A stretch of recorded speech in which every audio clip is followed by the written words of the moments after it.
Every year, about 3.7 million babies are born in America. Parents, you know the awe and the anxiety of welcoming a newborn.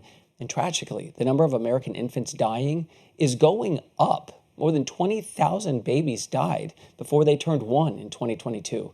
New data from the CDC finds that the rate of infant deaths went up 3% between 2021 and 2022. It's the first year-over-year increase in 2 decades. And here's what that means. For every 1,000 babies born, more than 5 die within a year. Researchers highlight increases specifically among American Indian and Alaska Native babies and white babies and infants of women aged 25 to 29. And there was also an uptick in babies dying due to maternal pregnancy complications and bacterial sepsis. But you see the numbers, you see the trend. You ask, what's happening here? What can be done about this? Dr. Omer Awan is a physician and healthcare contributor at Forbes, where he wrote about the latest numbers here. Dr. Awan, obviously, people get really anxious when they see this. And your article says that we don't know all of the exact reasons why we're seeing the rise. What do we suspect?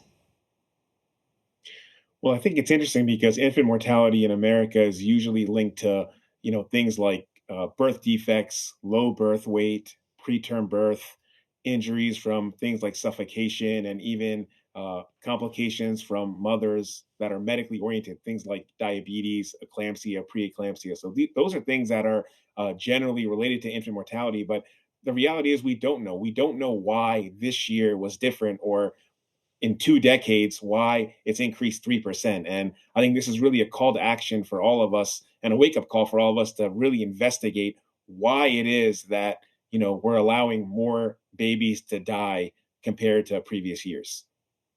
Well, and you do point out that I think maternal mortality during COVID also went up by something like, I think it was 40%. So again, mother and child you worry about. And I dug a little deeper. The New York Times points out that when you talk about race and ethnicity, Black and Native mothers are several times more likely to die.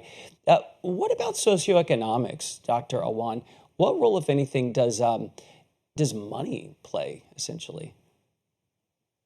It plays a huge role, Chance. I think, this is a concerning trend. And, I think a lot of this comes to limited access to care. A lot of Black mothers, Native American mothers may not have access to going to the hospital to get tested or to get a wellness check for their baby. Some may live in rural areas in America where it's very difficult to get a screening test for their baby.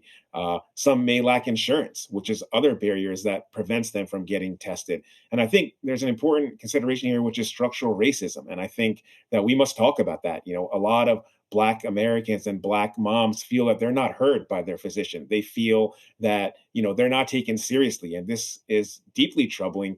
And this can also result in delayed diagnoses, delayed treatment, and this can certainly increase infant mortality rates, particularly here in Mm. America. Vice President Kamala Harris and many, Black celebrities have been talking about that a lot lately. I'm a dad of 2 little boys, 4 years old, and you think of 1,000 bassinets in January, and by December, 5 of them are empty. The babies don't make it. It's just heartbreaking. How do we compare to the rest of the world? By the way, is it possible that, if we lack compared to the rest of the world, that maybe we have technology such that some babies are born sicker in America who otherwise would not have even, made it into infancy in other parts of the world?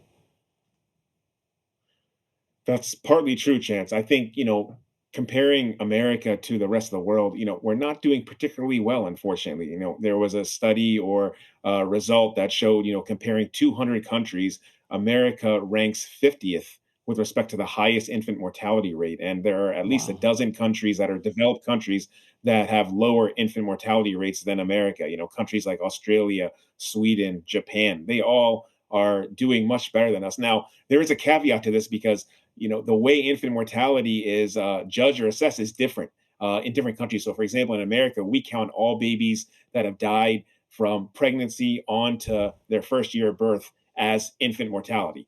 But according to WHO or the World Health Organization, sometimes certain countries count only uh, deaths that occur in pregnancy and up to 42 days after the date of delivery. So there is a Mm. discrepancy there, and it's not fair to always compare between countries. But with that said, I think we definitely have room for improvement, and we must do better. Absolutely. Dr. Awan, Every parent, grandparent, great grandparent, they'll remember every little breath and gurgle out of a newborn and an infant you're listening to, and your heart stops and you run over there and you just make sure that they're okay. And, you know, there there is this fear when you have a new baby of, some babies die without explanation. I think there was a larger increase last year between 4 weeks and 1 year olds dying than there were, of really, really newborns dying. Do we have any other concept of what might be involved in that? I can certainly relate to that chance. I have four kids of my own. They're all really young, 8 years old, 6 years old, 3-year old, 1 year old. So absolutely. Yes. And I think it's honestly, we don't know enough. Sudden infant death syndrome is something that can happen to anyone, unfortunately. And we do know that it's tied to preterm birth, low birth weight. Sometimes if there's tobacco in the house, if there's, secondhand smoke in the house, sometimes the way an infant sleeps, maybe if the, blanket is tangled over the infant, those can certainly be related to sudden infant death syndrome. But ultimately, we don't know what the essential causes are. The best thing to do, I think, is to make sure that a baby is laying down flat on their back, and also just to make sure that there's not a blanket covering their head or their face. I think those two things are very helpful to prevent sudden infant death syndrome. But ultimately, we don't entirely know exactly how to prevent it or what even causes it, quite frankly. Very quickly, let me just end by asking you this then. There's a lot of, I'd say, encouragement or pressure online in some new parent groups to co-sleep. Should people do that? I think there's mixed evidence about co-sleeping and having sleeping right next to a baby. To be transparent, I do that. Me and we do that. But with all due respect, I think you just have to be careful. You have to make sure you safeguard your home, make sure that there's no tobacco, and make sure that you do all the things to prevent sudden infant death syndrome. Hmm. Thank you for helping us walk through the data. And also, I mean, transparency, I think, always a good thing. Dr. Omer Awan, thank you as always. And we'll be right My back. pleasure. Thanks for having me, Jim.